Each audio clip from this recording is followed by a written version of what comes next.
الحمد لله نحمده ونستعينه ونستغفره ونؤمن به ونتوكل عليه ونعوذ بالله من شرور انفسنا ومن سيئات اعمالنا من يهده الله فلا مضل له ومن يضلله فلا هادي له واشهد ان لا اله الا الله واشهد ان محمدا عبده ورسوله اما بعد فاعوذ بالله السميع العليم من الشيطان الرجيم بسم الله الرحمن الرحيم يا أيها الذين آمنوا اتقوا الله حق تقاته ولا تموتن إلا وأنتم مسلمون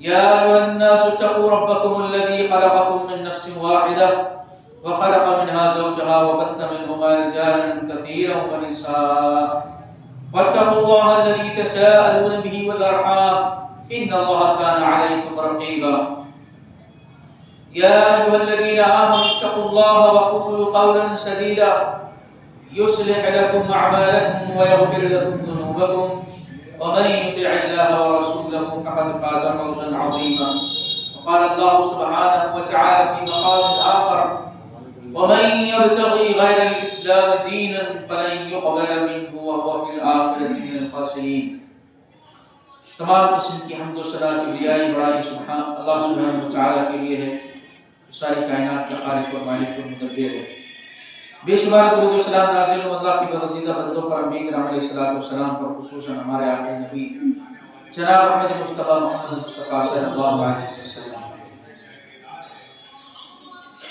آج الحمدللہ ہماری دینی تربیتی نشست کی یہ 13ویں نشست ہے اور آج کی اس نشست کا موضوع ہے صوفیزم اور اسلام، تصوف اور اسلام۔ اسلام کے روح سے تصوف کو جاننے کی کوشش کریں گے کہ آیا یہ اسلام سے مطابقت رکھتا ہے یا اس کے یہ خلاف ہے۔ خطبہ تسنونہ کے بعد میں نے ایک آیت کریمہ پڑھی جس میں اللہ رب العالمین نے ارشاد فرمایا کہ جو شخص اسلام کے علاوہ کوئی دوسرا دین اختیار کرے گا ہم اس سے قبول ہرگز نہیں کریں گے، ہرگز اس سے وہ دین، وہ مذہب، وہ طریقہ، وہ قانون قبول نہیں کیا جائے گا جو اسلام سے ہٹ کر کے ہوگا، کیونکہ اللہ کا پسندیدہ دین صرف اور صرف اسلام ہے۔ تصوف اور صوفیزم کو ہم عمومی طور سے اس طریقے سے سمجھنے کی کوشش کریں گے کہ دنیا سے قطع تعلق اختیار کرنا، رشتے ناتوں کو انسان چھوڑ کر کے غاروں، جنگلوں، بیابانوں میں اللہ کی عبادت کے لیے نکل جائے، اللہ کو خوش کرنے کے لیے نکل جائے۔ یہ مسلمانوں کے یہاں پر تصوف اس کو کہتے ہیں، اس کا وجود پہلے سے رہا ہے۔ اللہ تعالیٰ نے عیسائیوں کے سلسلے میں سورۃ الحدید کے اندر ارشاد فرمایا تھا کہ وَرَهْبَانِيَّةً ابْتَدَعُوهَا مَا كَتَبْنَا عَلَيْهِمْ إِلَّا ابْتِغَاءَ رِضْوَانِ اللَّهِ فَمَا رَعَوْهَا حَقَّ رِعَايَتِهَا فَآتَيْنَا الَّذِينَ آمَنُوا مِنْهُمْ أَجْرَهُمْ وَكَثِيرٌ مِنْهُمْ فَاسِقُونَ۔ اللہ تعالیٰ نے ارشاد فرمایا کہ رہبانیت ان عیسائیوں نے خود اپنے طور پر ایجاد کی تھی۔ رہبانیت سے مراد یہ ہے ترک دنیا کو چھوڑ دینا، دنیا سے بیزار ہو جانا۔ اللہ نے فرمایا یہ خود ان کا اپنا ایجاد کیا ہوا طریقہ تھا اور اس کو انہوں نے اللہ کی رضا اور خوشنودی حاصل کرنے کے لیے اختیار کیا۔ تو اللہ رب العالمین نے بھی ان کے اختیار کردہ اس کام کو ان کی آزمائش کا ذریعہ بنا دیا، اسی کو اللہ تعالیٰ نے ان کے لیے اوتھینٹیکیٹ کر دیا۔ اب اسی کے ذریعے ان کی آزمائش شروع ہو گئی۔ اللہ آگے فرما رہا ہے اس پر بھی پھر بعد میں وہ لوگ قائم نہ رہ سکے۔ تو جو لوگ اہل ایمان تھے، اطاعت و تابعداری کرتے رہے تو اللہ نے ان کو تو اجر دیا، لیکن جو فاسق اور فاجر تھے ان میں سے ان کو سزا کا اعلان کیا گیا۔ اس آیت کریمہ کی روشنی میں یہ چیز واضح ہو رہی ہے کہ رہبانیت، ترک دنیا، یہ اللہ کی وحی کی روشنی میں نہیں تھا۔ یہ ان لوگوں نے اپنی مرضی سے اللہ کو خوش کرنے کے لیے اس طریقے کو رائج کیا، اور اس کے بعد وہ مختلف گروہوں کے اندر بھی تقسیم ہو گئے۔ دراصل بات یہ ہے کہ ہر زمانے میں مذاہب کی تاریخ کو اگر ہم دیکھنا چاہیں تو مذاہب کے اندر جب بگاڑ پیدا ہوا ہے تو نیک نیتی کی بنیاد پر اچھی چیزوں کو داخل کرنے کی خواہش نے دین کے حلیے کو تبدیل کیا۔ دو نظریے اس چیز پر قائم رہے کہ ایک تو یہ کہ اللہ کی معرفت حاصل کرنے کے لیے، اس کو خوش کرنے کے لیے، اس کو راضی کرنے کے لیے جو چیز رکاوٹ بنتی ہے وہ ہمارا مادی جسم ہے۔ یہ جسم رکاوٹ بنتا ہے روحانی ترقی میں، تو انہوں نے کیا کیا؟ اس جسم کو تکلیف دینا شروع کیا۔ کھانا پینا اتنا رکھا کہ جسم سے، روح سے اس کا تعلق بنا رہے، کم سے کم سونا، دھوپ کے اندر کافی وقت تک کھڑے رہنا، سردی میں ننگے بدن ننگے پیر کھڑے رہنا، اس طریقے سے انہوں نے اپنے جسم کو تکلیف پر تکلیف دی، کیونکہ وہ یہ سمجھتے تھے کہ یہ جسم ہمارا حائل ہے اللہ کی معرفت اور اس کی روحانی ترقی کے لیے۔ دوسری وجہ یہ تھی کہ دنیاوی جو تعلقات تھے ان سے بیزاری انہوں نے اختیار کی، جیسے رشتے ناطے ہیں، دوست احباب ہیں، بیوی بچے ہیں، یہ چیزیں ایسی ہیں جو اللہ کی عبادت میں رکاوٹ بنتی ہیں، اللہ کی معرفت میں رکاوٹ بنتی ہے۔ تو یہ دونوں چیزیں انہوں نے کی۔ پہلی چیز تو یہ اللہ کی معرفت حاصل کرنے کے لیے اور اس میں ترقی حاصل کرنے کے لیے انہوں نے اپنے جسم کو تکلیفیں دی، اور دوسرا یہ کہ دنیا سے قطع تعلق اختیار کر کے گولشہ نشینی انہوں نے اختیار کی، پہاڑوں اور غاروں کا انہوں نے رخ کیا اور جنگلوں بیابانوں میں چلے گئے، اور اس کو وہ یہ سمجھتے تھے کہ یہ طریقہ بہتر ہے اللہ کو خوش کرنے کا۔ یہ اسلام سے پہلے بھی رہا، عیسائیوں میں، ہندوؤں میں بھی یہ چیز رائج رہی۔ اسلام جب آیا، پیارے نبی صلی اللہ علیہ وسلم نے جب اللہ کا یہ پیغام پہنچایا لوگوں تک، تو اس زمانے میں بھی صحابہ کے درمیان میں کچھ ایسی چیزیں دیکھنے کو ملی جن سے لگتا یہ تھا کہ وہی روش پرانی کہیں لوٹ نہ آئے، رہبانیت کی کہیں شکل نہ اختیار کر لے۔ ایک صحابی حضرت عبداللہ ابن عمرو بن العاص رضی اللہ تعالیٰ بہت ہی عابد و زاہد صحابی تھے، ان کے بارے میں پتہ چلا میرے رسول صلی اللہ علیہ وسلم کہ وہ برابر روزہ رکھتے ہیں، کنٹینیوس روزہ رکھتے ہیں اور افطار نہیں کرتے۔ تو وہ خود بیان کرتے ہیں، میں اللہ کے نبی کی خدمت میں پہنچا تو آپ نے مجھ سے پوچھا کہ تم ایسا کرتے ہو؟ تو کہا اللہ کے نبی، تو آپ نے فرمایا کہ دیکھو روزہ بھی رکھو اور افطار بھی کرو، برابر تم روزہ نہیں رکھ سکتے۔ اور آپ صلی اللہ علیہ وسلم نے وہاں پر کیا ارشاد فرمایا؟ فَإِنَّ لِعَيْنِكَ عَلَيْكَ حَقًّا وَإِنَّ لِجَسَدِكَ عَلَيْكَ حَقًّا وَإِنَّ لِأَهْلِكَ عَلَيْكَ حَقًّا، تمہاری آنکھوں کا بھی تمہارے اوپر حق ہے، راتوں میں قیام کرتے ہو، طویل دن میں روزہ رکھتے ہو، تمہارے جسم کا بھی تم پر حق ہے، تمہارے بیوی بچے اہل و عیال کا بھی تم پر حق ہے، لہٰذا تم برابر روزہ نہیں رکھو گے۔ اور آپ صلی اللہ علیہ وسلم نے ارشاد فرمایا ان کے اصرار کرنے پر کہ تم صوم داؤدی رکھو، ایک دن روزہ چھوڑ کر کے دوسرے دن روزہ رکھو گے۔ تو یہ چیز بھی اللہ کے نبی صلی اللہ علیہ وسلم نے کہیں محسوس کی کہ اس چیز سے متعلق نہ ہو رہی ہو، تو آپ صلی اللہ علیہ وسلم نے ان چیزوں کو منع کیا۔ اور وہ 3 صحابہ کا واقعہ بہت مشہور ہے بخاری کا، جنہوں نے آپ صلی اللہ علیہ وسلم کے ازواج کے پاس آ کر کے آپ صلی اللہ علیہ وسلم کی عبادت کا معمول پوچھا۔ جب بتایا گیا تو انہوں نے کہا کہ ہماری عبادتیں تو بہت کم ہیں۔ عثمان بن مظعون رضی اللہ تعالیٰ عنہ، ابو ذر غفاری رضی اللہ تعالیٰ عنہ، ابو درداء رضی اللہ تعالیٰ عنہ، یہ 3 صحابی پہنچے تو اللہ کے نبی صلی اللہ علیہ وسلم کو جب معلوم ہوا کہ انہوں نے ایسے ایسے فیصلے کیے، ایک نے کہا ہم دن بھر روزہ رکھیں گے، کبھی افطار نہیں کریں گے، ایک نے کہا کہ راتوں کے قیام کریں گے اور کبھی بھی ہم سوئیں گے نہیں، ایک نے کہا کہ شادی نہیں کریں گے، قطع تعلق، تو یہ قطع تعلق کی سماج سے اور اپنے جسم کو مشقت میں ڈالنا، اللہ کے نبی صلی اللہ علیہ وسلم نے ارشاد فرمایا واللہ انی لاخشاکم للہ واتقاکم لہ، اللہ کی قسم میں تم سب سے زیادہ اللہ سے ڈرنے والا ہوں، اس کا پرہیزگاری اختیار کرنے والا ہوں۔ فمن رغب عن سنتی فلیس منی، دیکھو میں روزہ بھی رکھتا ہوں، افطار بھی کرتا ہوں، راتوں کا قیام بھی کرتا ہوں، اور میں سوتا بھی ہوں، میں نے شادی بھی کی ہے، جو میرے طریقے سے روگردانی کرے گا اور منہ موڑے گا اس سے میرا کوئی تعلق نہیں ہے۔ اللہ کے نبی صلی اللہ علیہ وسلم نے رہبانیت کو سختی کے ساتھ روکا اپنی امت کے لیے، کیونکہ یہ چیز امتوں کی گمراہی اور ہلاکت کا سبب بنی ہے۔ اور جسم کو تکلیف دینے سے متعلق دیکھیے تصوف اور صوفیت کے اندر یہ بہت بڑا ایک اصول ہے ان کا کہ اس جسم کو ختم کرنا ہے، تکلیف دینا ہے، اس کو مشقت میں ڈالنا ہے، راحت جسم کو نہیں دینا ہے۔ اللہ تعالیٰ نے ارشاد فرمایا وَلَا تُلْقُوا بِأَيْدِيكُمْ إِلَى التَّهْلُكَةِ، اپنے آپ کو ہلاکت میں مت ڈالو۔ کیا کر رہے ہو؟ اپنی جسم کی حفاظت کا تمہیں حکم دیا گیا ہے، اپنے آپ کو ہلاکت میں نہ ڈالو۔ اور اللہ تعالیٰ نے کیا فرمایا قُلْ مَنْ حَرَّمَ زِينَةَ اللَّهِ الَّتِي أَخْرَجَ لِعِبَادِهِ وَالطَّيِّبَاتِ مِنَ الرِّزْقِ، آپ کہہ دیجئے کون ہے وہ شخص جس نے اللہ تعالیٰ کی زینت کے اسباب کو حرام قرار دے دیا ہے، لباس کو حرام قرار دے دیا؟ کفار مشرکین ننگے طواف کرتے تھے، کون ہے وہ شخص؟ اللہ تعالیٰ کی یہ زینت کی چیزیں جو اللہ نے بندوں کے لیے نکالی ہیں اس کو حرام قرار دیتا ہے۔ وَالطَّيِّبَاتِ مِنَ الرِّزْقِ، اور وہ روزیاں جو پاکیزہ اللہ تعالیٰ نے تمہارے لیے حلال کی ہیں ان کو اپنے اوپر حرام کرتا ہے۔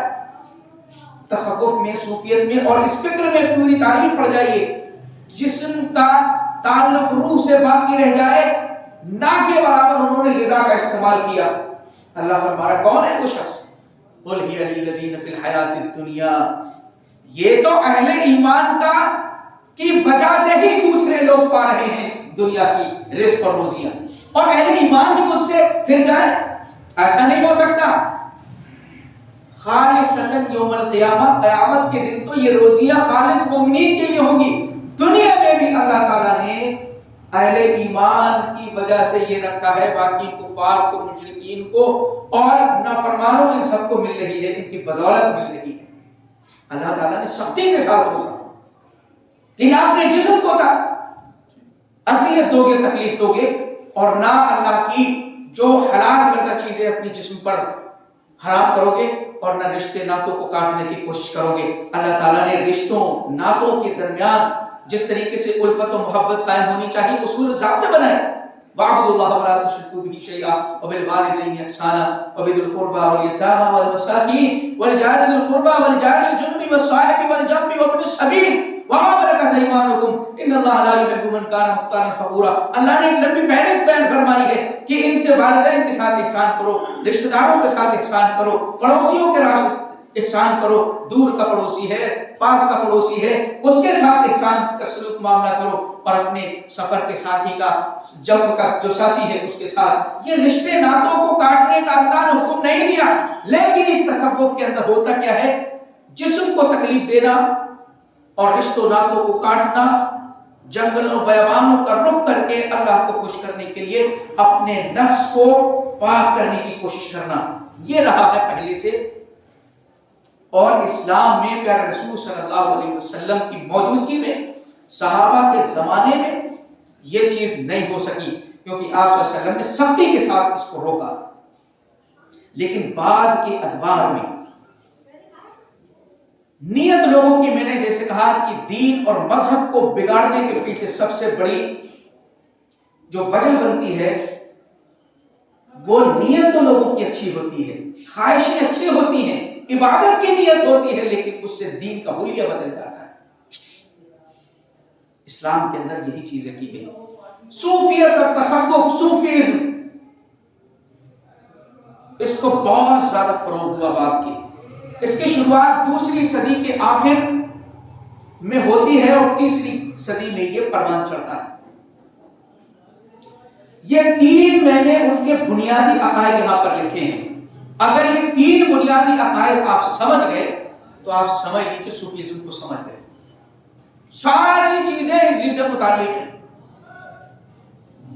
جیسا کہ میں نے کہا کہ اسلام اور صوفیزم، اسلام کی روشنی میں ہم دیکھنے کی کوشش کریں گے تو دور دور تک اس کا واسطہ نظر نہیں آئے گا، کیونکہ ان کی اپنی عبادتوں کے طریقے الگ ہیں، ان کی تعلیم کا طریقہ الگ ہے، ان کے عقائد الگ ہیں، اور اللہ کے دین کو عمل کرنے کا اور سمجھنے کا طریقہ بھی بالکل مختلف ہے، جو نہ قرآن و سنت سے ثابت ہے نہ ثابت ہے کسی سے ثابت ہے۔ پہلی چیز میں نے جو لکھی ہے وحدت الوجود، دوسرا وحدت الشہود، تیسرا حلول۔ یہی تین بنیادی عقیدے ان کے ہیں جس کی وجہ سے ساری صوفیت چاروں طرف آپ کو نظر آتی ہے، اور بہت فروغ ہوا اس کا۔ ہمارے معاشرے میں اکثریت تصوف سے متاثر لوگوں کی ہے۔ اس پر انشاءاللہ ہم بات کریں گے کہ آخر عوام اس فکر کو تیزی کے ساتھ قبول کیوں کرتے ہیں، اس پر بھی انشاءاللہ آنے کی کوشش کریں گے۔ تو سب سے پہلی چیز یہ ہے وحدت الوجود، وحدت الشہود اور حلول۔ یہ ایجاد کے اعتبار سے پہلے یہ ہے، اس کا موجد ہے حسین ابن منصور حلاج، بڑی تعریف ہے اس کی معاشرے کے اندر۔ اس کا اسماعیل حربی ہے، اس کا شیخ اکبر ابن عربی اس کو کہا جاتا ہے۔ ایجاد کے اعتبار سے پہلے یہ ہوا ہے، دوسرے نمبر پہ یہ ہے، تیسرے پر یہ ہے۔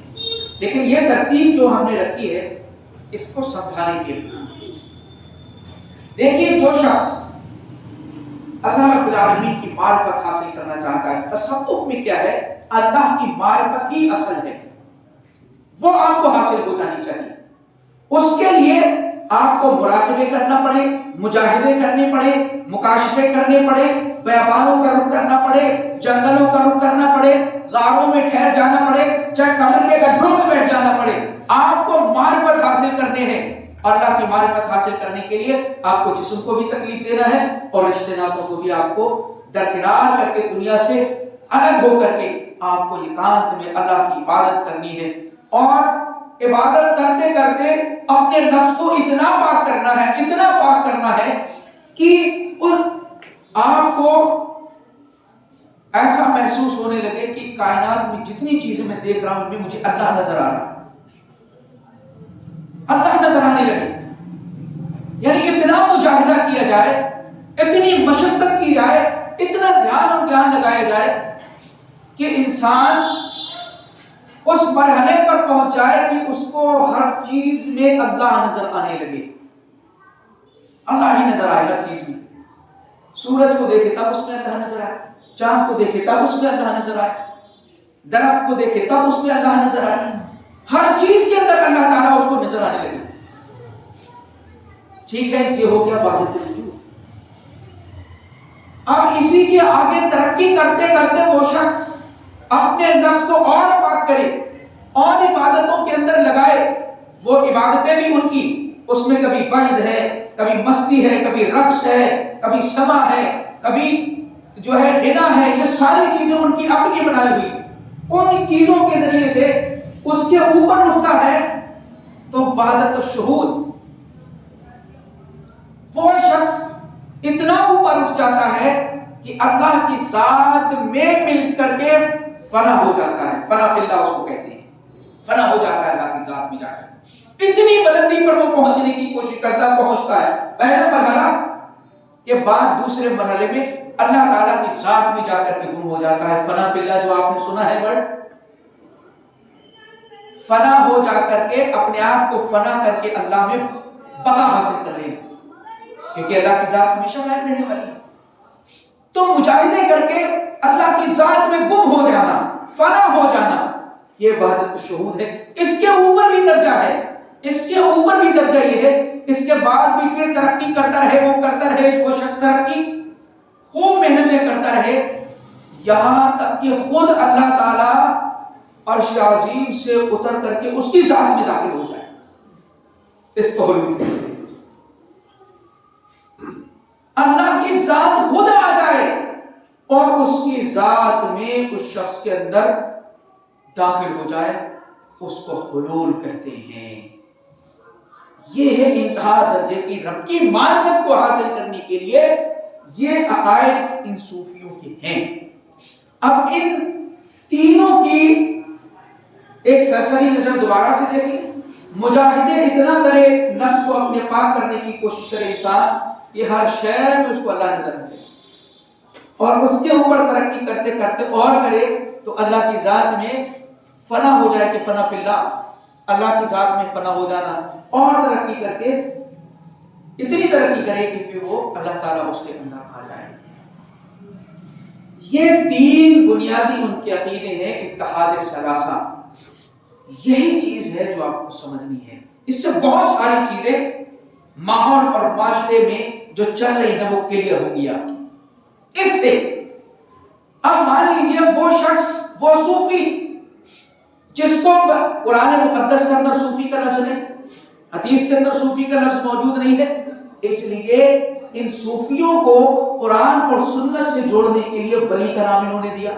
اس کا ولی کا نام دیا۔ تب آیت کیا پڑھتے ہیں؟ الا ان اولیاء اللہ لا خوف علیہم ولا هم يحزنون، اللہ کے ولیوں کو کوئی خوف و غم نہیں ہے۔ یہ آپ کے یہ صوفی پیروں کو اور ان بزرگوں کو اس کے اندر داخل کیا گیا۔ ان کا اس آیت کریمہ سے کیا تعلق ہے؟ کچھ بھی نہیں، لیکن بھائی کچھ نہ کچھ تو لانا پڑے گا، کہیں سے لائے، کچھ ہو اور کچھ ثابت کرے، ثابت کرنا ہے، عوام کو بتانا ہے نا۔ تو انہوں نے کیا کیا؟ ولی ثابت کیا کہ دیکھیے یہ ولی ہے۔ اب آپ یہ دیکھیں وہ شخص جو صوفی بن گیا، ان درجات کو وہ پا گیا، اللہ کی ذات میں گم ہو گیا یا اللہ اس کے اندر آ گیا۔ اب وہ شخص کبھی مرے گا؟ کبھی مر سکتا ہے؟ وہ کبھی نہیں مرے گا۔ موت کا لفظ آپ نے استعمال کر دیا ایسے لوگوں کے لیے تو گستاخ ہو جاتے نہیں ہو جاتے آپ؟ ان کے لیے کیا لفظ بولا جاتا ہے؟ پردہ کر کے۔ بھائی مرنے کا تصور کیسے ہو سکتا ہے؟ اللہ تعالیٰ کی ذات میں یہ ہو گئی، اللہ رب العالمین آ گیا، تو اللہ رب العالمین کی ذات ہمیشہ باقی رہنے والی ہے، تو یہ کیسے مر سکتے ہیں؟ یہ بھی نہیں مر سکتے نا۔ تو کہا گیا کہ یہ مرے نہیں بلکہ کون کو پردہ کر گئے۔ اور ایک لفظ استعمال کیا جاتا ہے وصال کر گئے۔ وصال کا مطلب جانتے کیا ہے؟ وصل کا معنی ہوتا ہے ملنا۔ کس سے مل جاتے ہیں؟ اللہ تعالیٰ سے جا کر کے مل گئے۔ تو اللہ سے جا کر کے مل گئے تو انتقال یا مرنا لفظ آپ کیسے استعمال کر سکتے ہیں؟ اس لیے وصال کا لفظ استعمال ہو رہا ہے، پردے کا لفظ استعمال ہو رہا ہے، موت کا انکار کیا جا رہا ہے۔ وجہ یہی ہے کہ وہ فنا فی اللہ ہو چکا ہے۔ اب وہ اللہ کی ذات میں فنا ہو گیا، تب اس کو موت تو نہیں آ سکتی نا، وہ آنکھوں سے اوجھلی ہوا ہے۔ یہ تصور یہاں سے آیا۔ اور پھر وحدت الوجود کے نظریے میں آپ دیکھ رہے ہیں کہ یہ ہے کہ ہر شے میں اللہ کے وجود کو مانا جائے، ہر شے میں اللہ ہے۔ ہندوؤں کے یہاں پر جو پوجا ہو رہی ہے چاند کی، سورج کی، دیوتا، ہر شے میں ان کو دیوی دیوتا، نہ جانے کتنے دیوی دیوتا ہیں، تو کہاں سے آئے وہ؟ اس لیے کہ وہ بھی اس عقیدے کو، یہ ہندو سے لیا گیا عقیدہ ہے، وحدت الوجود کا ہندوؤں سے لیا ہوا عقیدہ ہے۔ اوتار کا عقیدہ، اوتار کا یہ عقیدہ ہے کہ حلول کر جائے اللہ رب العالمین۔ اوتار ہمارے یہاں بھی یہی تصور اوتار کا، یعنی انسان کے جسم میں خدا خود آ جائے، تو یہ اوتار ہے۔ اسی حلول کا عقیدہ تو ہے، حلول کے اندر ہی یہی ہے کہ اللہ تعالیٰ خود ہو کر کے آ جائے انسان کے اندر۔ آپ یہ دیکھیں ہر شے میں جب خدا مان لیا تو پھر جتنی چیزوں کی پوجا اس دنیا میں ہو رہی ہے آپ غلط نہیں کہہ سکتے۔ اس لیے ایک صوفی تو یہ کہتا ہے کہ قرآن میں تو پورا کا پورا شرک بھرا ہوا توحید ہے۔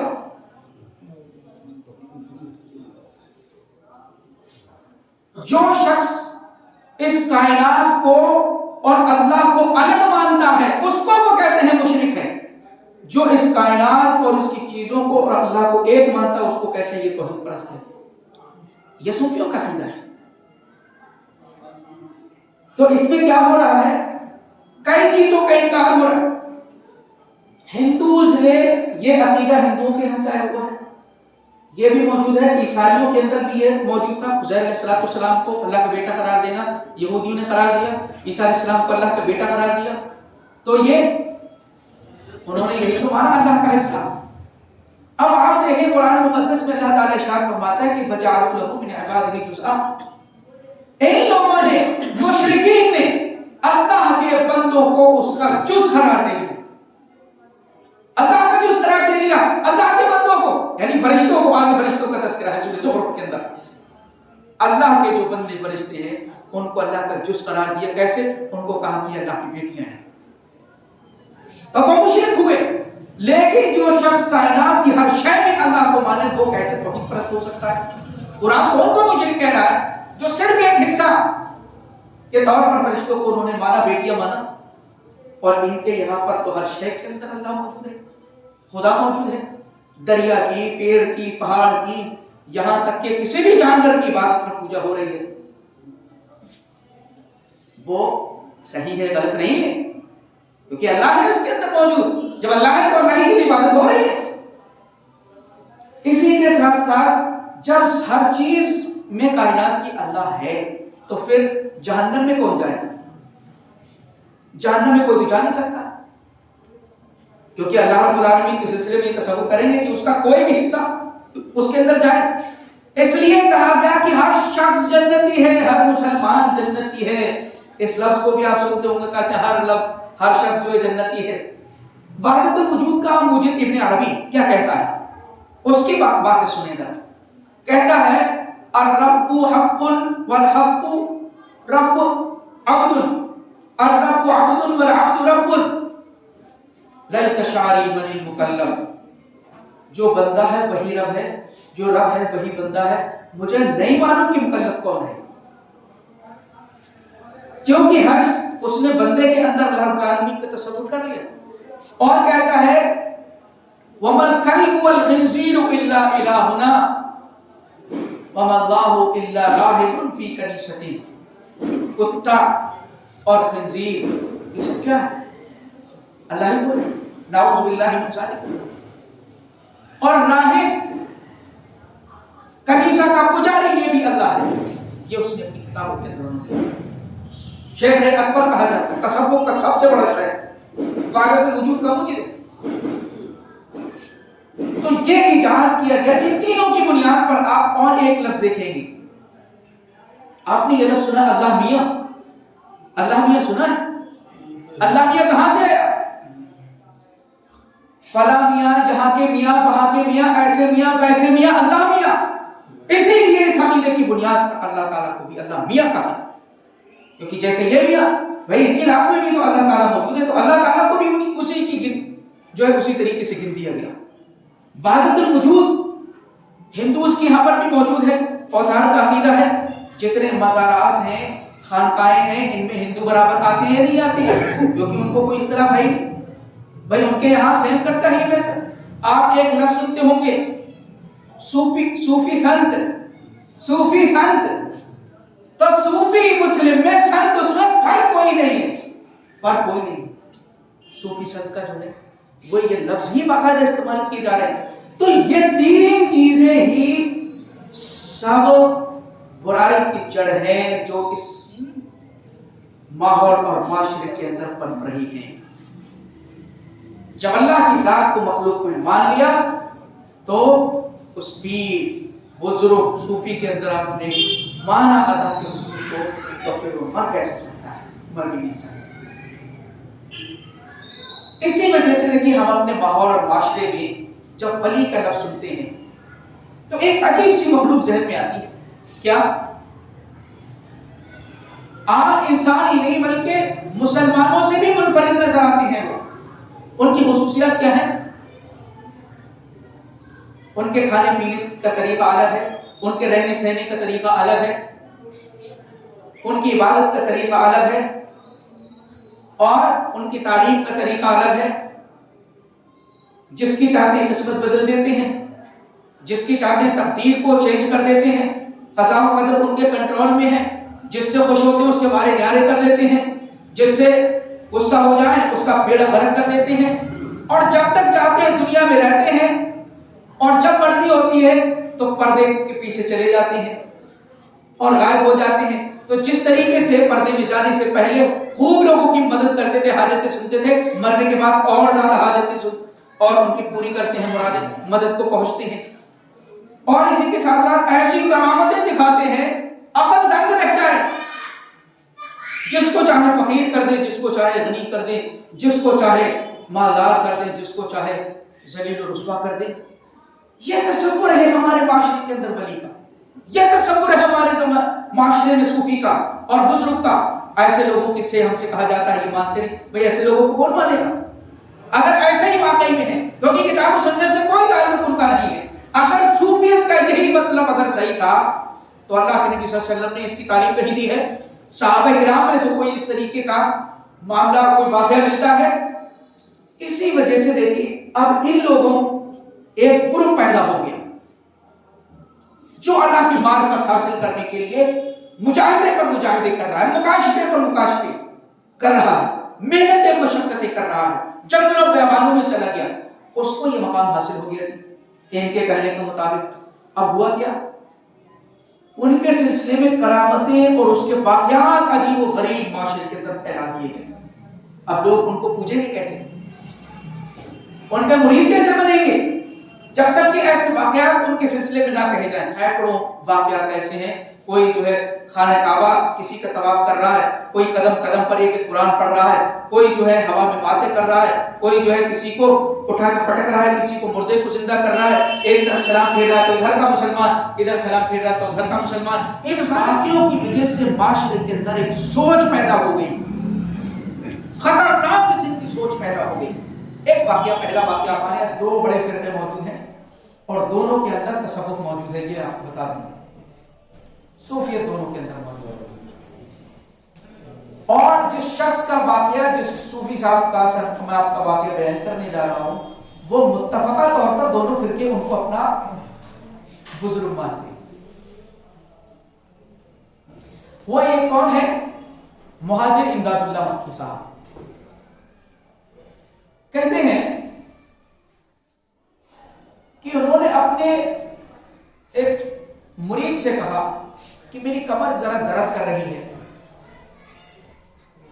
اس کو تھوڑا سا دبا دیا جائے. تو انہوں نے کہا، مرید نے وہی سیوا شروع کر دی. تو کچھ تھوڑا سا چادر ہٹی تو دیکھا کہ چھلی ہوئی ہے، پیٹھ چھلی ہوئی ہے. تو پوچھا کہ حضرت یہ کیا معاملہ ہے؟ یہ پیٹھ آپ کی کیسے چھلی ہے؟ آپ کہیں گئے نہیں اور پیٹھ آپ کی چھل گئی؟ تو بات کو ٹالتے رہے، نہیں بتایا. پھر پوچھا، نہیں بتایا. پھر پوچھا تو کہا کہ دیکھو ارے تمہارے سلسلے جیسا ایک بھائی تھا تمہارا، حج کے ارادے سے بامبے بوٹ پر جا کر کے بیٹھا اور بوٹ کو راستے میں حادثے کا شکار ہو رہی تھی، ٹکرا گئی. تو اس نے اپنے پیر روشن ضمیر کو یاد کیا، یعنی امداد اللہ مہاجر مکی صاحب کو یاد کیا اور عرض کیا کہ اس سے بڑا وقت مدد کا کیا ہوگا. تو اس کی آہ و بکا نے مجھے مجبور کر دیا کہ میں نے کندھا لگا کر کے اس کو نکال دیا، اس بوٹ کو، اور وہ بوٹ نکل گئی. اور کہا کہ دیکھو یہ واقعہ کسی کو بتانا نہیں. اللہ، اس واقعے کے ساتھ میں آپ کو کفار مکہ کی طرف لے چلتا ہوں. اس واقعے کو ذہن میں رکھیں. کفار و مشرکین کے سلسلے میں اللہ تعالیٰ نے کئی جگہ پر اس بات کو بیان فرمایا کہ جب ان کی کشتی بھنور میں پھنستی تھی، سمندر میں مشکلوں کے شکار ہوتے تھے، تو سارے جھوٹے معبودوں کو بھول جا کر کے اللہ کو صرف پکارا کرتے تھے. لیکن ان مریدوں کے، ان پیروں کے مرید ایسے وقت میں بھی اللہ ان کی زبانوں پر نہیں آتا اور کہہ رہے ہیں اس سے بڑا مصیبت کا وقت کیا ہوگا. اللہ فرما رہا ہے وَظَنُّوا أَنَّهُمْ مُحِيطٌ بِهِمْ دَعَوُا اللَّهَ مُخْلِصِينَ لَهُ الدِّينَ. یہ کفار کا معاملہ ہے. جب وہ گھیر لیے جاتے ہیں سمندروں میں، موجوں پر موجیں آ جاتی ہیں اور وہ سمجھتے ہیں کہ اب ہم گھیر لیے گئے، تو خالص اللہ رب العالمین کی پکار لگاتے ہیں لَئِنْ أَنْجَيْتَنَا مِنْ هَٰذِهِ لَنَكُونَنَّ مِنَ الشَّاكِرِينَ. اللہ اگر تو نے نجات دے دی تو یقیناً ہم تیرے شکر گزار بندے بن جائیں. یہ کفار و مشرکین کے عقیدے جو سمندروں میں اللہ رب العالمین کو خالص کر کے پکارتے تھے، سارے معبودان باطلہ وہاں سے گم ہو جاتے تھے. لیکن ان کے یہاں پیر ان کو یاد آتا ہے. یہ واقع جھوٹے بیان کر کے کیا تصور دیا جا رہا ہے، کیا سمجھایا جا رہا ہے؟ سمجھایا دیا جا رہا ہے کہ تم کتنی بھی بڑی مصیبت کے اندر ہوگے، تمہیں پیر بچائے گا، تمہیں تمہارا بزرگ بچائے گا، تمہارا مرشد تمہاری تمہیں پار لگائے گا. بھائی جو بندہ وہاں سے نکل کر کے گئے، اب ایک طرف تو معاملہ اس بندے کا ہو گیا، دوسرا پیر صاحب کا ہو گیا. پیر صاحب کا دعویٰ عالم الغیب کا ہوا یا نہیں ہوا؟ بھائی سمندر کہاں ہے، پیر صاحب اپنے حجرے میں کہاں، ان کو کیسے پتا چلا کہ وہاں پر ڈوب رہی ہے کشتی؟ عالم الغیب تو آپ نے ان کو بنا دیا. نبی پاک صلی اللہ علیہ وسلم کے سے یہ گفتگو کے بعد آپ کو اندازہ ہوگا کہ لوگ کیوں کہتے ہیں نبی پاک صلی اللہ علیہ وسلم عالم الغیب تھے، آپ مختار کل تھے، یا آپ بشر نہیں تھے. ارے یہ لوگ اللہ کے نبی صلی اللہ علیہ وسلم سے پوچھا تو یہ کام کر رہے ہیں، تو اللہ کے نبی صلی اللہ علیہ وسلم کو کیسے وہ تصور کر سکتے ہیں کہ یہ آپ کو نہیں، یہ چیزیں نہیں آتی ہیں، آپ ایسے نہیں ہیں، کیسے تصور کر سکتے ہیں؟ جب ان لوگوں کے تعلق سے سب کچھ انہوں نے مان لیا ہے تو نبی پاک صلی اللہ علیہ وسلم کو کیسے چھوڑ دیں گے؟ اس لیے وہ ساری چیزیں اسی طریقے سے انہوں نے کی. ایک تیسرا واقعہ اور میں آپ کو بتانا چاہتا ہوں، اس سے بھی آپ دیکھ لیجیے معاشرے میں لوگوں کے عقیدے بن گئے، عقیدے بن گئے لوگوں کے کہ وہ ان پیروں کو چھوڑنے کو کسی بھی حال میں تیار نہیں ہے، مارنے مرنے کو تیار ہے، لیکن ان کے خلاف کتاب اللہ سنت رسول اللہ اگر سنائی جائے تو اس کو تسلیم کرنے کو تیار نہیں. وجہ کیا ہے؟ عبد القادر جیلانی رحمۃ اللہ علیہ جہنم کے دروگا کے پاس گئے، اس سے پوچھا دیکھو میرا کوئی امتی تو نہیں ہے جہنم میں؟ کہیں نہیں سرکار، آپ کا کوئی بھی مرید اس کے اندر نہیں ہے. اور کہا کہ دیکھو میرے مریدوں کے لیے میری حمایت ایسے ہی ہے جیسے زمین کے اوپر آسمان ہے. ارے میرا مرید اچھا نہ ہوا تو کیا ہوا، میں تو اچھا ہوں نا. اور میں اللہ تعالیٰ سے اس وقت تک ملوں گا نہیں، بات یہ جنت میں نہیں جاؤں گا، اللہ سے ملوں گا نہیں اس وقت تک جب تک کہ میرا ایک ایک مرید جنت میں نہ چلا جائے، اللہ سے بھی نہیں ملوں گا. جو ایسے قوم واقعات سنے گی تو کیا اللہ رب العالمین کی قدر کرے گی؟ وما قدر اللہ کا قدر ہی. اللہ فرما رہا ہے ظالموں نے اللہ کی قدر ہی نہیں کی جیسا کہ اس کی قدر کرنے کا حق تھا.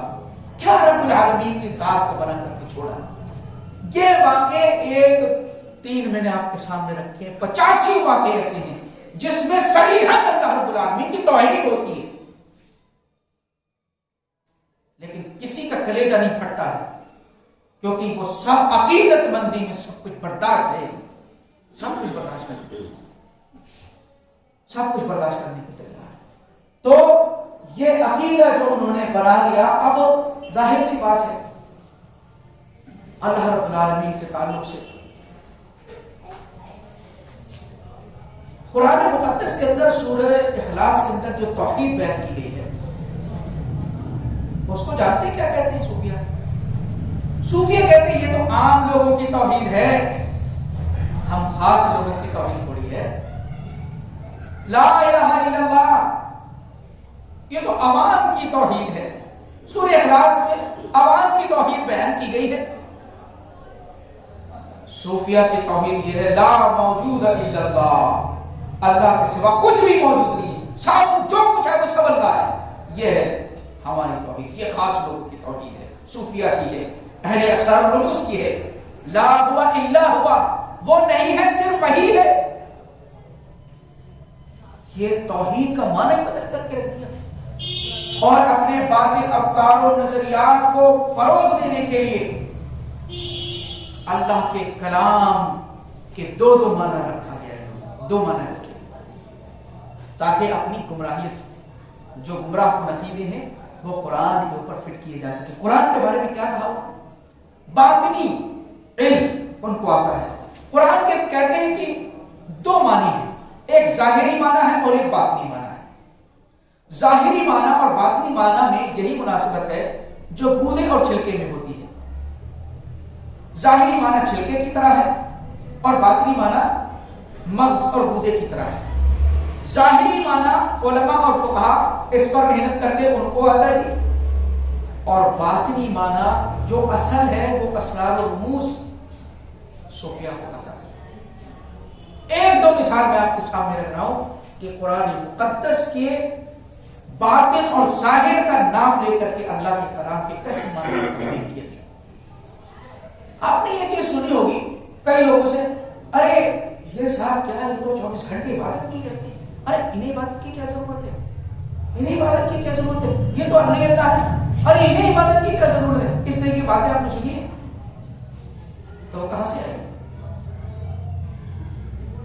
قرآن مقدس کے اندر دیکھیے باطنی معنی اللہ کی آیت کا کیسا انہوں نے پہنا ہے. اللہ رب العالمین ارشاد فرماتا ہے سورۃ الحج کے اندر آخری آیت کریمہ وَاعْبُدْ رَبَّكَ حَتَّىٰ یَأْتِیَکَ الْیَقِین. نبی صلی اللہ علیہ وسلم کو خطاب ہے. اللہ تعالیٰ ارشاد فرماتا ہے کہ اپنے رب کی آپ عبادت کریں یہاں تک کہ یقین کا وقت آ جائے، یعنی آخر وقت تک اللہ رب العالمین کی عبادت کریں. موت تک، آخری وقت تک اللہ رب العالمین کی عبادت کریں. یہ معنی ہے اس کا. لیکن صوفیوں کا اس آیت کریمہ کا معنی کیا ہے؟ تو اللہ تعالیٰ کی عبادت اس وقت تک صرف کرو جب تک کہ یقین تمہیں نہ ہو جائے. اور اس یقین کو حاصل کرنے کے لیے تو سب انہوں نے جھمیلا کیا تھا. مجاہدے کیے تھے، مراقبے کیے تھے، جنگلوں بیابانوں کے سفر کیے تھے، وہاں ضربیں لگائی تھی، وہاں اپنے نفس کی کٹائی کی تھی. تو یقین حاصل کرنے کے لیے تو کی تھی. تو کیا کہتے ہیں؟ اس وقت تک صرف تمہاری اوپر عبادت فرض ہے، نماز، روزہ، حج، زکات، تلاوت اسی وقت تک تمہیں کرنا ہے جب تک یقین نہ ہو جائے. جب اللہ کی ذات کا یقین اور معرفت ہو جائے سب کو چھوڑ دو، سب کو چھوڑ دو. کیوں یقین ہو گیا بات ہے. تو اللہ کہہ رہا ہے جب تک تمہیں یقین نہ ہو تب تک عبادت کرو. بھائی تبھی تو عبادت نہیں کرتے، خانقاہوں میں پڑے رہتے ہیں ننگے گندے سندے، جیسا بھی پاکی نپاکی کا کوئی لینا دینا نہیں. ایک آیت کریمہ اور ہے، اس کے حساب سے بھی دیکھیں آپ کو اندازہ ہوگا. اللہ تعالیٰ نے ارشاد فرماتا ہے سورۃ بنی اسرائیل کے اندر وَقَضَىٰ رَبُّكَ أَلَّا تَعْبُدُوا إِلَّا إِيَّاهُ. اللہ رب العالمین نے اس بات کا فیصلہ فرما لیا ہے کہ لوگوں تم صرف اسی کی عبادت کرو. صوفیہ کہتے ہیں کہ اللہ تعالیٰ نے اس بات کا فیصلہ کر لیا ہے کہ تم چاہے سورج کو سجدہ کرو، بت کو سجدہ کرو، قبر کو سجدہ کرو، یہ سب اللہ کی عبادت ہے. یہ سب اللہ کی عبادت ہے. اب اس عوام کو جو عقیدت رکھتی ہے وہ آپ سے سہمت ہو سکتی ہے کہ آپ قرآن کا درس کرتے ہیں، آپ قرآن کو سمجھ بھی سکتے ہیں. اسی لیے تو کہتے ہیں کہ پتہ نہیں کتنے معنی ہیں، کتنے معنی ہیں قرآن کے، اور تم کیا سمجھ جاؤ گے؟ کیونکہ انہوں نے دکھا دیا نا آیت کریمہ کا واضح مطلب یہ ہے کہ صرف اللہ کی عبادت کرنی ہے. لیکن وہ کہتے ہیں جس کو بھی تم عبادت کریں، کیونکہ انہوں نے ہر چیز میں اللہ مانا ہوا ہے، وحدت الوجود کی قولی ہر چیز میں اللہ مانا ہوا ہے. تو ظاہر سی بات ہے جس کی عبادت کریں گے اللہ کی عبادت ہو رہی ہے. تو جتنے غیر مسلم کر رہے ہیں، جتنی جس کے پتھر کی کر رہے ہیں، لکڑی کی کر رہے ہیں، ڈنڈے کی کر رہے ہیں، پیپل کی کر رہے ہیں، جس بھی پیڑ کی کر رہے ہیں، جس کی بھی کر رہے ہیں، اللہ ہی کی ہوئی نا اس کے اکارڈنگ. تو اس آیت کا مفہوم بھی انہوں نے وہی لگا دیا. آپ یہ دیکھیں قرآن مقدس کو کھلونا بنا کر کے رکھ دیا. اسی طریقے سے آپ دیکھیں ختم نبوت کا جو عقیدہ ہے، اللہ کے نبی صلی اللہ علیہ وسلم کے بعد کوئی نبی نہیں آیا قیامت تک، نبوت کا سلسلہ ختم ہو گیا.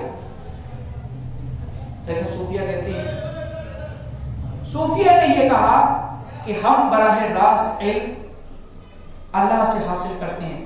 ان درجات پر جب وہ ایک صوفی یا بزرگ پہنچ جاتا ہے تو لوح محفوظ کو بھی دیکھ لیتا ہے، لوح محفوظ کو بھی سیٹ کرتا ہے، کر سکتا ہے وہ اپنے اعتبار سے. اس لیے تو کہتے ہیں کہ واقعات ہے کہ بیٹا لکھا ہوا، بیٹی لکھی ہوئی تھی اور ہٹا کر کے وہاں بیٹا کر دیا، واقعہ ہے، مشہور ہے. تو اس لیول پر پہنچنے کے بعد یہ سب کچھ ان کو آ جاتا ہے. تو نبی پاک صلی اللہ علیہ وسلم کے اوپر نبوت کا سلسلہ ختم ہوا ہے، وحی کا سلسلہ ختم ہوا ہے، لیکن کشف اور الہام کا معاملہ صوفیوں کیا ابھی بھی چل رہا ہے. براہ راست وہ اللہ تعالیٰ سے احکام لیتے بھی ہیں اور اللہ کی تعلیمات کو اخذ کرتے ہیں الہام اور کشف کے ذریعے سے. نبوت کا وہ سلسلہ آپ دیکھیں، الفاظ کا فرق ہے، کام وہی ہو رہا ہے. اللہ کی طرف سے پیغام آنا وحی کے ذریعے، اللہ کی طرف سے پیغام آنا کشف و الہام کے ذریعے سے. وہ نبیوں کے پاس آتا تھا، یہ صوفیہ کے پاس آتا ہے. تو پھر فرق کیا ہوا؟ صرف ناموں کا فرق ہوا، کام تو وہی ہو رہا ہے. ختم نبوت کے عقیدے کو حالانکہ کہتے ہیں اپنی زبانوں سے، لیکن ختم نبوت کے عقیدے کو اس چیز سے جو ہے ختم کیا جاتا ہے۔ اسی طریقے سے آپ دیکھیں ایمان کا ان کے یہاں پر عجیب معنی ہے۔ ایمان کہتے ہیں عشق الہی کا، عشق حقیقی کا دوسرا نام ہے، عشق حقیقی کا دوسرا نام ہے۔ اور عشق حقیقی کیا ہے؟ اس کو عشق حقیقی کو حاصل کرنے کے لیے عشق مجازی آپ کو کرنا پڑے گا۔ عشق مجازی کیسے؟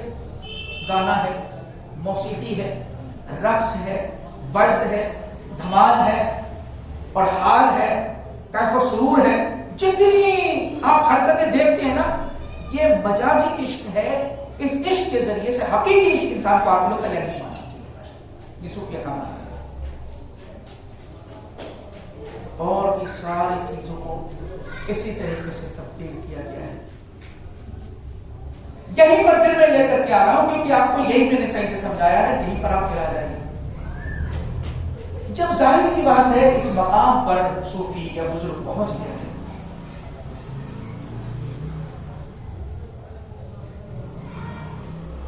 تو ہم نے یہ دیکھا کہ ایسے لوگوں کی مقبولیت کیوں ہے، عوام ایسے لوگوں سے کیوں زیادہ جڑی ہوئی ہے؟ ہمارے معاشرے میں نہیں ہے، کیوں عوام لوگوں سے زیادہ جڑی ہوئی؟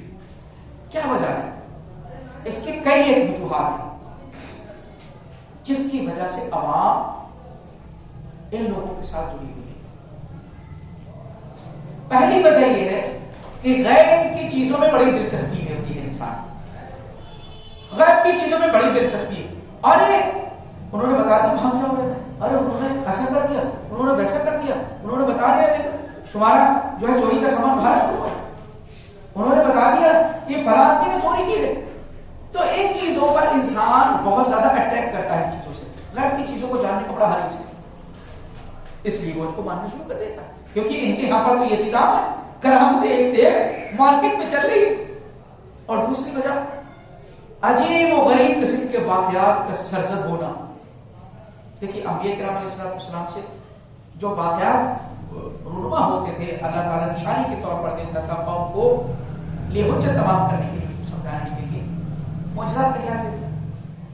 اللہ کے نیک بندے جو واقعی میں حقیقی اللہ تعالیٰ کے پرہیزگار نیک بندے ہیں، اللہ تعالیٰ ان کے ذریعے سے کبھی کبھی خلق عادت واقعات کو ظاہر کرا دیتا ہے، اس کو کرامت کا نام دیا جاتا ہے۔ ان دونوں واقعات کے اندر ایک چیز کامن ہے چیزوں کی، معجزہ ہو یا کرامت ہو، یہ صرف اللہ کے حکم سے ہوتا ہے، نہ کسی کے نبی کے اختیار میں ہے، نہ کسی ولی کے اختیار میں۔ وما كان الرسول ان ياتي بآية الا باذن الله، اللہ کی اجازت کے بغیر کوئی رسول بھی نہیں لا سکتا ہے۔ لیکن آپ دیکھیں گے کوئی ہتھیلی پر سرسوں جما رہا ہے، کوئی کچھ دکھا رہا ہے، کوئی کچھ دکھا رہا ہے، لوگوں کو چمتکار دکھا کر کے، تو یہ سب کیا ہے؟ کرامت نہیں ہے، یہ شعبدہ ہے، استدراج اس کو کہتے ہیں عربی میں، استدراج اور شعبدے بازی ہے یہ، کیونکہ کسی کے اختیار میں کرامت نہیں ہے، اللہ کی طرف سے جب چاہے گا اللہ تعالیٰ ہوگی، لیکن یہاں جب چاہے دکھا دیتے ہیں لوگ۔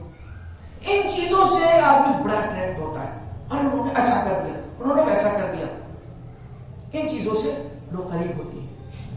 اور ایک تیسری وجہ دنیا کے اندر کیا ہے، ان کے تصرفات بہت چلتے رہتے ہیں، کسی کا یہ فلاں کام انہوں نے بنا دیا، کسی کا فلاں کام انہوں نے بنا دیا، تو اس کے لیے کچھ خاص قسم کے مرید ہوا کرتے ہیں، مرید باصفا، ان کا بڑا کردار ہوتا ہے ان کو لیو بنانے میں، خاص قسم کے مریدوں۔ اس میں مشہور مقولہ ہے، پیرا نبی پرند مریدہ ہمیں پرانند، پیر اڑتا نہیں ہے، مرید اڑا دیتا ہے اس کو، پیر نہیں اڑتا، مرید اس کو اڑاتا ہے۔ تو جو اس قسم کا جھگڑا ہوتا ہے، پروپیگنڈا سیکریٹری کا کام انجام دیتی ہے، وہ اس قسم کے واقعات کو معاشرے میں پوری طریقے سے پھیلاتی ہے، تاکہ لوگوں کے دل میں ان پیر صاحب کی عظمت بیٹھ جائے، ان کے قریب آ جائے۔ اور ہوتا کیا ہے، لوگوں کو یہ کہا جاتا ہے، سمجھایا جاتا ہے، باور کیا جاتا ہے کہ دیکھو شرعی احکام اور شریعت کی جو احکامات ہیں، عبادتیں ہیں، کوئی ضرورت نہیں کی کرنے کی. تم پیر کی اطاعت کرو, اس کو خوش کرو. اس کو تم نظارہ نہیں چڑھاؤ گے تو پھر وہ تمہیں تمہارے سارے بیڑے پار کر دے گا, دنیا میں بھی اور جنت میں بھی تمہیں داخل کرا دے گا سفارش کر کے. تو لوگ سوچتے ہیں سستی نجات کا طریقہ, سستی نجات چاہتے ہیں. اکثر لوگ کہتے ہیں سستی نجات, تو دیکھتے ہیں اس سے سستا کیا سودا ہوگا. تو پیر صاحب کی سال میں 2-4 بار زیارت کر لی, نذرانہ چڑھا دیا, چڑھاوا چڑھا دیا, اور جو ہے معاملہ سیٹ ہو گیا. عبادتوں کے اور ان سارے شرعی احکامات کی جھنجھٹ سے بھی بچ گئے. یہ تو بہت آسان ہے جی, یہی آسان ہے, کر لو, اس کو اختیار کر لو جی. سستی نجات کا تصور لوگوں کو جوڑ دیتا ہے ان سے.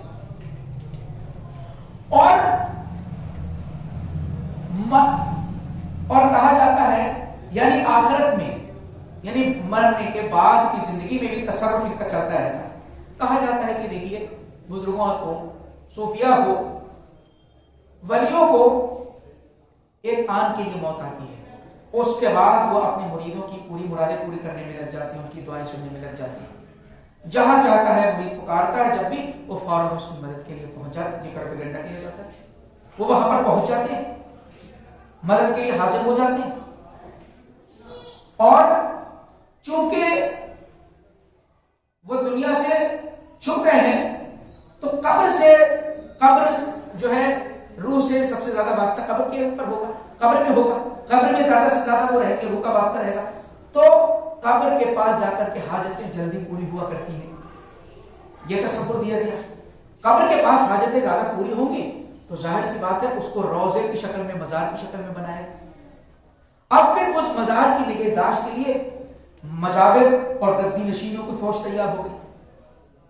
اور انہوں نے دیکھا کہ کئی پیر صاحب کے نذرانے جو آ رہے ہیں بڑا اضافہ ہو رہا ہے, تو سالانہ انہوں نے اس کا ایک اجتماع کر لیا اور میلوں کے نام سے, تاکہ مال زیادہ سے زیادہ آئے. تو وہ پورا سلسلہ اس طریقے سے چلتا ہے. ایک چیز میں آپ کو اور بتاؤں, جو اس قسم کے حضرات ہوتے ہیں, بزرگ ہوتے ہیں, صوفیہ ہوتے ہیں, دنیا میں جب وہ ہوتے ہیں تو جس شکل میں ان کو کچھ دیا جاتا ہے اس کو کیا کہتے ہیں, نذرانہ. جزاک اللہ خیر بھائی, نذرانہ. اور جب انتقال کے بعد یہ قبروں میں پہنچ جاتے ہیں تو اس کو کیا کہہ دیا جاتا ہے, نذر و نیاز. یہی ہے جو نذرانہ تھا وہ نیچے آنے کے بعد نذر و نیاز بن جاتا ہے. یہ جو چل رہا ہے نذر کی نیاز, کیوں, کس کی, فلاں کی نیاز, اس کی نیاز, اس کی نیاز, کیوں ہے یہ اسی لیے نیاز ہے کیونکہ جب تک وہ حیات رہتے نذرانہ چلتا رہتا ان کو ملتا. لیکن اس کے بعد پردہ کرنے کے بعد, جیسا کہ وہ کہتے ہیں انتقال کے بعد نذرانہ نہیں, وہ نذر نیاز بن جاتی ہے. اسی لیے دیکھیے سب فلاں کی نذر چل رہی, نذر نیاز یہ دنیا سے جانے والوں کی چلتی ہے, جو موجود ہے ان کو نذرانہ چلتا ہے. اب یہ کیوں دیا جا رہا, کیونکہ ان کو پتا ہے کہ آسانی سے جنت بھی مل رہی ہے. یہ جنت میں بھی تمہیں آسانی سے معاملہ تمہارا طے کر رہی. دیکھو دنیا میں انہوں نے کیا یا نہیں دیکھا, تم نے اپنی آنکھوں سے کیا کیا کر کے دیکھی ہے. جب دنیا میں کرتے تو مرنے کے بعد بھی کریں گے. اسی امید کے ساتھ لوگوں کی کثرت ان کے ساتھ جڑ جاتی ہے. عوام خاص طور سے ایسے لوگوں کو جڑتے ہیں, ان سے محبت کرتے ہیں اور ان کے لیے جان دیتے بھی ہیں اور لیتے بھی ہیں. ایسے لوگوں کو نہیں چھوڑ سکتے. اس لیے یہ پورا ایک قسم کا سمجھ لی پروپیگنڈا ہے. اللہ کے دین سے اس کا کوئی تعلق نہیں ہے. اگر یہ چیز صحیح تھی تو پیارے رسول صلی اللہ علیہ وسلم نے ان ساری چیزوں کو کیوں بیان نہیں کیا. اس پر دلائل بھی دیتی ہے. دلائل کس قسم کے ہیں؟ دلائل یہ ہے کہ اللہ تعالیٰ فرمانا افلح من تزکا, وہ شخص کامیاب ہو گیا جس نے اپنے آپ کو پاک کر لیا. تو پاک کرنے کا نام تصوف ہے. اللہ نے فرمایا یا الذین آمنوا اتقوا اللہ وکونوا مع الصادقین, ایمان والو اللہ سے ڈرو, سچے لوگوں کے ساتھ رہو. سچے لوگوں کے ساتھ رہنا دیکھو رہتے ہیں نا. اور کیا کہتے ہیں, اللہ نے فرمایا کہ احسان, اللہ کے نبی صلی اللہ علیہ وسلم نے ارشاد فرمایا کہ احسان یہ ہے کہ اللہ کی عبادت ایسے کرو جیسے تم اللہ کو دیکھ رہے ہو. یہ تصور رہا تو اللہ تمہیں دیکھ رہا. اس قسم کی, اس کو اگر یہی معنی احسان کا تھا تو اللہ کے نبی صلی اللہ علیہ وسلم نے کبھی پریکٹیکل کر کے دکھایا نہیں. جو توحید تھی پیارے رسول صلی اللہ علیہ وسلم عوام کی توحید پوری زندگی بتاتے رہے. خواص کی توحید ہی نہیں آپ نے بتائی. کیا کہنا چاہتے ہیں کہ نبی پاک صلی اللہ علیہ وسلم نے جو اللہ کا پیغام پہنچایا, اللہ کا جو دین پہنچایا, اس میں کمی رہ گئی, اس کو پورا یہ لوگ کریں گے آ کر کے. اس قسم کی خرافات سے اللہ کا دین مکمل ہوگا. مکمل اللہ کے نبی صلی اللہ علیہ وسلم کی روایات میں ہو چکا ہے. تو دلائل اور کیا؟ اللہ کے نبی صلی اللہ علیہ وسلم کو اللہ تعالیٰ نے جو منصب دیا، آپ کی جو ذمہ داری دی، لقد من اللہ علی المؤمنین اذ بعث فیہم رسولا منہم یتلو علیہم آیاتہ ویزکیہم، تزکیہ کرنا، پاک کرنا، تو یہ پاک کیا جاتا ہے، ایسا پاک کیا جاتا ہے۔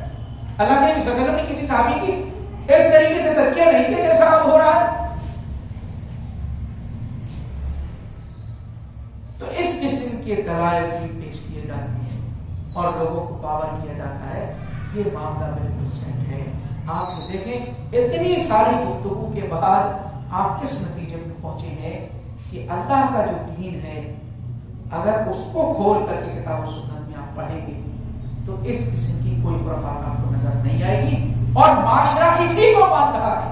آپ لاکھ اللہ کا کلام پڑھ کر سنائے، احادیث سنائے، وہ کہیں گے ارے یہ کیا سمجھ جائیں گے، اللہ کے کلام کو سمجھ جاؤ گے تم لوگ۔ اور یہی وجہ ہے کہ قرآن مقدس کے ترجمے پر ذرہ برابر کسی بھی لیول پر لوگوں کو قریب نہیں آنے دیتے، کیونکہ ان کے ذہن میں بتا دیا گیا ایک آیت کا ظاہری مفہوم ہے، ایک آیت کا باطنی مفہوم ہے، کیا پتہ تم کہاں سے کہاں پہنچو گے۔ ارے ایک لفظ کا اتنا معنی ہوتا ہے، یہاں سے وہاں ہوتا ہے، وہاں سے یہاں ہوتا ہے۔ لوگوں کو اس قسم کی باتیں کہہ کر کے یہاں پر شارٹ کٹ جو راستہ ہے اس پہ لگا دیا، دیکھو سارے جھنجٹ سے تمہارا معاملہ جو ہے آزاد تم ہو جاؤ گے، کیونکہ کرامتیں اور بزرگوں کے تعلق سے جو واقعات بیان کیے جاتے ہیں ان واقعات میں کے ذریعے سے یہ عقیدہ لوگوں کے اندر مضبوط کر دیا جاتا ہے کہ تمہاری نجات انہی کے ذریعے ہو سکتی ہے۔ قرآن مقدس نے انسان و رب سے تعلق براہ راست جوڑا ہے۔ وَإِذَا سَأَلَكَ عِبَادِي عَنِّي فَإِنِّي قَرِيبٌ، جب میرے بندے آپ سے پوچھیں میرے بارے میں تو آپ کہہ دیجئے میں ان سے قریب ہوں۔ لوگوں نے کہا نہیں، تب تک تم ان بیچ کے واسطوں سے نہیں لگو گے، کیونکہ تم نے نہ اللہ کو دیکھا نہ براہ راست تمہارا اس سے رسم ہے، لہذا جن کو تم نے دیکھا ہے پیروں کو انہی کو واسطہ بناؤ، یہی تمہارا بیڑا پار کرائیں گے، ورنہ تم پار نہیں ہو سکتے، کیونکہ اللہ تمہیں جانتے ہیں، کوئی راہ رسم بھی تمہاری نہیں۔ اس قسم کی باتیں کہہ کر کے لوگوں کو اس ساری گمراہی پر لگایا ہوا ہے۔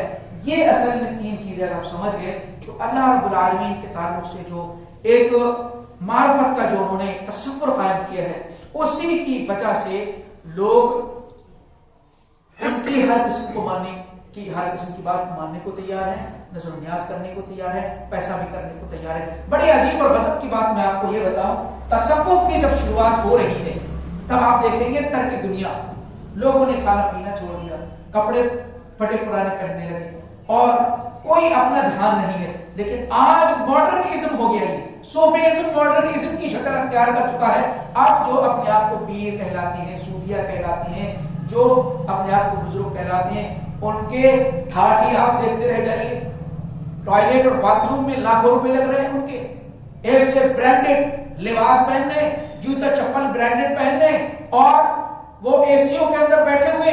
ارے یہ سارا معاملہ الٹ کیسے گیا بھائی؟ شروع تو یہ تصوف دنیا سے قطع تعلق ہی سے ہوا تھا، لیکن اب تو انہی لوگوں کے سب سے زیادہ موجود مشہور، سارے پیسہ جو یہی پہنچ رہا ہے، سارے شوق یہ پورے کر رہے ہیں جو کوئی نہیں کر سکتا ہے۔ یہ کیا ہے؟ اصل حقیقت اور سچائی لوگوں کو بتائی نہیں گئی، اس وجہ سے دھول میں لٹ مارے پڑے گئے۔ اللہ تعالیٰ نے اپنے نبی پیارے نبی جناب محمد رسول اللہ صلی اللہ علیہ وسلم کو رہتی دنیا تک کے لیے نمونہ بنایا۔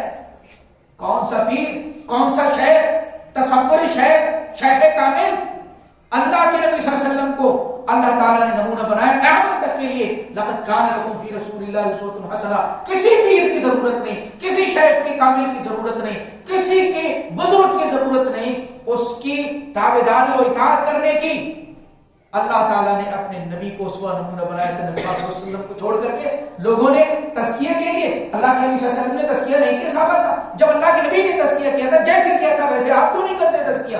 آپ نے شیخ کامل کی تصویر کو بنا دی کہ ایک شیخ کامل ہونا چاہیے، ایک کامل شیخ ہو جو لوگوں کی تربیت کرے اور پھر لوگ اس کے پاس آئیں، مرید بنے، اور پھر اس سے عقیدت ایسی بیعت ارادت۔ بیعت ارادت جانتے ہیں کیا ہے؟ بیعت ارادت یہ ہے کہ شیخ اور پیر مرشد اس کے سامنے اپنے آپ کو سرنڈر کر دیجئے۔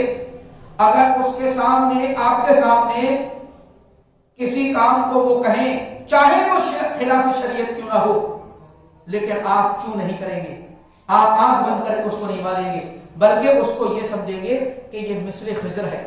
خضر علیہ السلام کا جو واقعہ موسیٰ علیہ السلام کے ساتھ سورہ کہف کے اندر بیان کیا گیا ہے، خضر علیہ السلام نے 3 واقعے کیے اور اس کا علم موسیٰ علیہ السلام کو نہیں تھا۔ پوچھا یہ ایسا کیوں کیا، ایسا کیوں کیا، ایسا کیوں کیا؟ جب پیر صاحب کوئی خلاف شریعت کام کرے تب آپ زبان کو بند رکھیے، وہ سمجھیے کہ تمہیں علم نہیں ہے، یہ جانتے ہیں، انگلی نہیں اٹھا سکتے۔ خلاف شریعت بھی کم، گناہ کبیرہ بھی کم، گناہ کبیرہ بھی اگر ان سے سرزد ہو رہا تب بھی آپ زبان نہیں کھولیں گے، کیونکہ صوفیوں کے یہاں ایک چیز اور ہے، شکر، حالت شکر اور صبر۔ حالت شکر سمجھ لیجیے شیعوں میں جو تقیہ ہے اس کی بہن ہی شکل ہے۔ تقیہ میں شیعہ کیا کرتے ہیں، ہوتا کچھ ہے، مطلب نیت کچھ ہوتی ہے، لیکن آپ کے سامنے کچھ اور معاملہ پیش کیا جاتا ہے، وہ سمجھ لیجیے جھوٹ کی ایک شکل ہے، نام بدل کر کے۔ شکر کی حالت بھی یہی ہے، پیر کے اوپر اگر شکر کی حالت ہو، جو چاہے وہ شراب بھی پی رہا ہو نا، تب بھی آپ اس کو، آپ یہ نہ سمجھے شراب پی رہا ہے، کیونکہ آپ کو تو علم نہیں ہے، وہ شکر کی حالت میں ہے، وہ ایک الگ کیفیت کے اندر ہے۔ آپ یہ دیکھیں، اسی لیے جو کتابیں ہیں ان میں لکھا ہوا ہے کہ شراب بھی ماشاءاللہ خوب چل رہی ہے، یہ لوگ یہاں پر چل رہا معاملہ کتابوں کے اندر لکھا ہوا باقاعدہ موجود ہے، جو لوگ عقیدت سے پڑھتے ہیں انہی کے پاس وہ کتابیں موجود ہیں، اس میں لکھا ہوا، تو وہ شراب ہی نہیں ہے، کیونکہ آپ کی سمجھ کی غلطی ہے، بس آپ کی سمجھ کی غلطی، مانے اس کو بیت یاد رکھیے۔ اور اشرف علی تھانوی صاحب کی کتاب ہے تربیت السالک، اس میں انہوں نے کہا ہے جو کامل شیخ آپ جس کے بیعت ہوں گے اور جس کے لیے آپ جائیں گے تربیت کرانے کے لیے، جس کے پاس تصور شیخ وہاں ایک ہوگا، اس میں شیخ سے بڑی عقیدت انسان کو ہو جائے گی، تو کہا کہ تصور شیخ اگر نماز میں بھی آ جائے، تصور شیخ کا آپ کے تصور جو پیر ہے بزرگ ہے، اللہ کی جگہ نماز میں شیخ کا بھی تصور آ جائے تو کہتے ہیں ہٹاؤ اس کو، ہٹاؤ، پھر ہٹاؤ، پھر ہٹاؤ، لیکن پھر بھی آئے تو تمہارے لیے مبارک، واہ کیا کہنے ہیں۔ تصور شیخ نمازوں کے اندر، شیخوں کا تصور، تو یہ بڑے گروپس جو ہیں ان دونوں کے اندر چیزیں ہوتی ہیں تصوف کی، اور یہ میں نے جتنی چیزیں آپ کے سامنے بیان کی ہے وہ ساری کی ساری کتاب کے حوالے سے، اپنی طرف سے کوئی بھی چیز نہیں۔ بیان کرنے کا مقصد یہی ہے کہ آج امت کس قسم کی گمراہی میں مبتلا ہے، آنکھ بند کیے ہوئے ہے، کیونکہ اس نے جو ماحول اور معاشرے سے اڈاپٹ کیا ہے اسی کو وہ برحق صحیح سمجھتی ہے، اور اس کا قرآن و سنت سے کوئی تعلق نہیں ہے، کیونکہ ان کا بھی قرآن و سنت سے تعلق نہیں رہا، کیونکہ انہوں نے کہا یقین کی جب کیفیت آ جائے نماز روزہ سب چھوڑو، جس کی بھی عبادت کر رہے ہو سمجھ لو اللہ کی عبادت ہے، تو پھر جس چیز کی بھی عبادت، شرک کا تصور وہ یہی کہتے ہیں کہ اللہ اور مخلوق کو جو الگ مانتا ہے وہ شرک کرتا ہے، اللہ اور مخلوق کو ایک ماننا ہی توحید ہے، تبھی تو ایک مانا آپ نے، کیا بات کہتے ہیں بھائی، آپ نے الگ کر دیا، تو بڑی عجیب و غریب قسم کی آپ کو فلسفے اور اعتقاد ملیں گے، کچھ بھی آپ کے سامنے بیان نہیں کیا گیا ہے، ایک ہلکی سی جھلک آپ کے سامنے رکھی ہوئی ہے، نہ جانے کتنی حفاظت، کتنی کتابیں لکھی گئی، لوگ محنت کر رہے ہیں اور لوگ اسی پر لگے ہوئے ہیں۔ اللہ ہی رحم فرمائے امت کے اوپر کہ کہاں کون سا دین جو کہ رسول لے کر کے آئے تھے اس کا کیا ہوا، آخر اس کو ایسے ہی صرف کتابوں دیواروں، مطلب یہ کہ الماریوں کی زینت بننا تھا، یہ ساری چیزیں، یہ سب کچھ ایسا ہی بنا کر کے رکھ دیا گیا۔ میں سمجھتا ہوں کافی چیزیں آ چکی ہیں، اللہ رب العزت توفیق عطا فرمائے۔